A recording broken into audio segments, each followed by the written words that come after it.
Hi friends, welcome to Study with Singapenne. இன்றைக்கு நம்ம வீடியோவில் கம்பராமாயணம் தொடர்பான செய்திகள், அதாவது இம்பார்ட்டன்ட் கொஸ்டின், ஃபுல் கொஸ்டின்ஸ் இல்லை, இம்பார்ட்டன்ட் கொஸ்டின்ஸ்.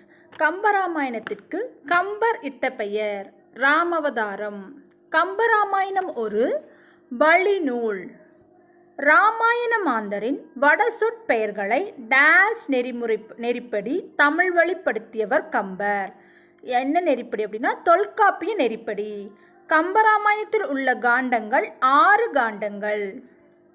பாலகாண்டத்தின் ஆற்றுப்படலத்தில் எந்த நதியின் வளம் பற்றி கூறப்பட்டுள்ளது? சராயு நதி. கம்பரை ஆதரித்தவர் சடையப்ப வள்ளல்.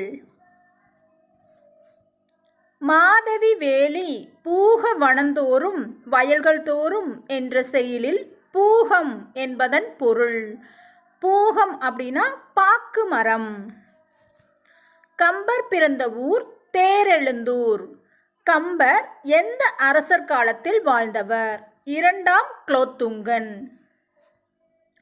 கம்பர் காலத்து புலவர்கள். கம்பரது சமகாலத்து புலவர்கள் ஜெயங்கொண்டான், ஒட்டக்கூத்தர், புகழேந்தி. யாமறிந்த புலவரிலே கம்பனை போல் இனிதாவது எங்கும் காணோம் என்று கம்பனை புகழ்ந்தவர் பாரதியார். தமிழுக்கு கதி என கூறப்படும் நூல் கம்பராமாயணம். நூல்கள் அப்படின்னு கேட்டால் கம்பராமாயணமும் திருக்குறள். காண கம்பராமாயணம், தீன திருக்குறள். இவர்களில் அன்பே வடிவான் வேட்டுவ தலைவன் யார்? குகன். அதாவது அன்பே வடிவான வேட்டுவ தலைவன் யார் அப்படின்னா குகன். ஆயக்கலையின் 1000 அம்பிக்கு.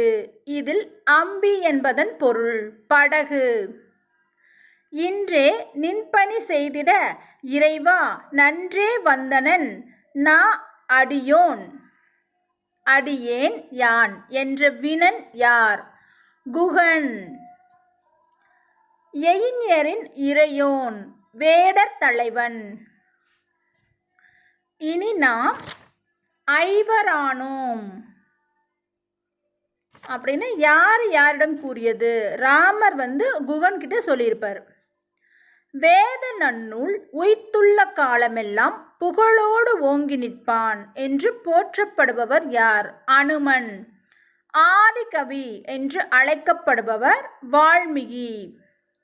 ஓர் உயிர் பல உடல்களில் ஊடுருவி உலாவுவது போல பாயும் நதியாக பாலகாண்டத்தில் குறிப்பிடப்படுவது சராயு நதி. சொல்லின் செல்வன் யார்? அனுமன். கம்பராமாயணத்தை அரங்கேற்றிய இடம் எது? திருவரங்கம். ஆழியான் அவனை நோக்கி. இதில் ஆழியான் என்பவர் யார்? ராமன். ராமன் கொடுத்ததாக அனுமன் சீதையிடம் காட்டியது கணையாளி. 2ஆம் குலோத்துங்க சோழனின் அவைக்கள புலவராக இருந்தவர் கம்பர். இராமாயண போர் எத்தனை மாதம் நடந்தது? 18 மாதம். தமிழுக்கு கதி என அழைக்கப்படும் நூல்கள் திருக்குறள், கம்பராமாயணம். ஆயக்கலையின் 1000 அம்பிக்கு. இதில் அம்பி என்பதன் பொருள் படகு. இந்துவின் நூதலோடு யார்? சீதை. தந்தனன் நெடுவாய் தாமரை நயனத்தான். இதில் நயனம் என்பதன் பொருள் கண்கள். இதோட இந்த வீடியோ முடிஞ்சது. வீடியோ பிடிச்சிருந்தா லைக் பண்ணுங்கள், ஷேர் பண்ணுங்கள், கமெண்ட் பண்ணுங்கள். தேங்க்யூ.